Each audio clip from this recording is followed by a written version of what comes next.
खरगोश एक छोटा जानवर है जिसके कान लंबे होते हैं। इसे आमतौर पर बनी कहा जाता है। खरगोश की शक्ल अंडे जैसी होती है, जिसकी गर्दन और सर छोटे होते हैं। खरगोश की जिल्द पर मोटी खाल होती है। खरगोश के सर की तरफ दो आंखें होती हैं। खरगोश की आंखें 360 डिग्री हरकत कर सकती हैं।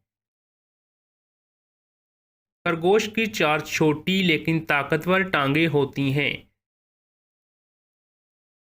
खरगोश अपनी टांगों की वजह से बहुत दूर तक छलांग लगा सकता है। खरगोश एक सब्जी खोर जानवर है। ये घास, पत्ते, फल और सब्जियां वगैरह खाता है। खरगोश आमतौर पर खेतों में तवील अरसे तक चरते हैं।